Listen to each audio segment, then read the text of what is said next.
Every year before the ancient Greeks sowed their grain seeds, they celebrated Demeter, the goddess of agriculture. On earth, each morsel of food was sweet sustenance, while in the land of the dead, it ensured a permanent stay. Demeter tended to Earth's fields with her beloved daughter Persephone, who inherited her mother's passions and grew into a bright young woman. But all the while, a shadowy figure watched from below. One day, Persephone was frolicking in a meadow with a freshwater nymph, 𝐂𝐨𝐧𝐭. As they admired a blooming narcissus flower, they noticed it tremble in the ground. Suddenly, the earth split and a terrifying figure arose. It was Hades, the god of the dead and the underworld. He wrenched Persephone from 𝐂𝐨𝐽, dragged her into his inky chariot and blasted back through the earth. 𝐂𝐨𝐽 wept so hard she dissolved, becoming one with the river. By the time Demeter arrived at the abduction scene, the crater in the meadow had closed and 𝐂𝐨𝐽 and Persephone had vanished. Demeter sped to Mount Olympus for help. Many gods had witnessed the scene and knew about the deal that paved the way for it. Zeus, Persephone's father, had granted Hades her hand in marriage without her consent or Demeter's, but when faced with Demeter's pleas, the other gods stayed silent, so she searched alone.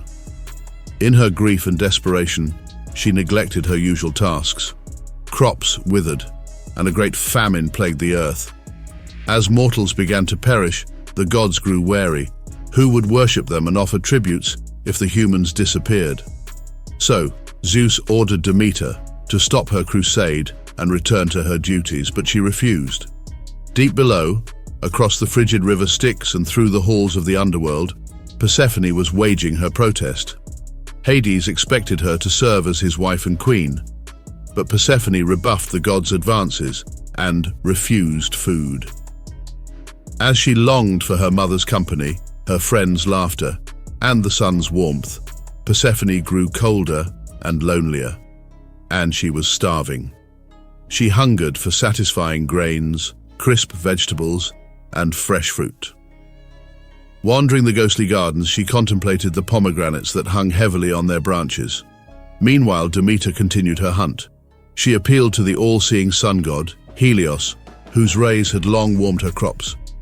Indeed, when Helios drew his golden chariot across the sky that fateful day, he saw what happened and knew of the deal. Out of respect and sympathy for Demeter, Helios told her of Hades' demands, Zeus's betrayal, and Persephone's abduction.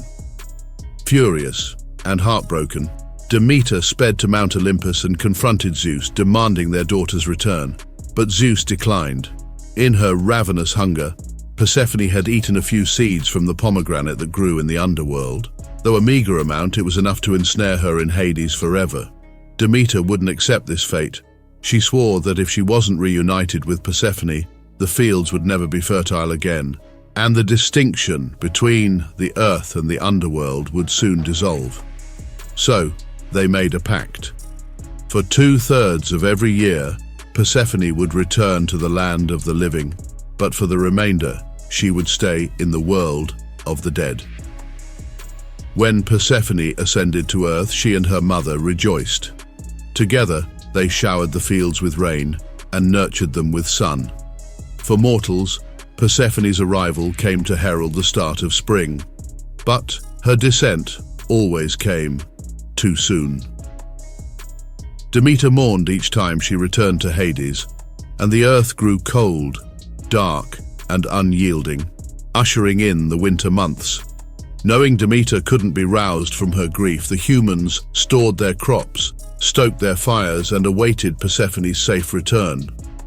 And so it was that her transit marked the gradual turning of the seasons and the bittersweet compromise between life and death.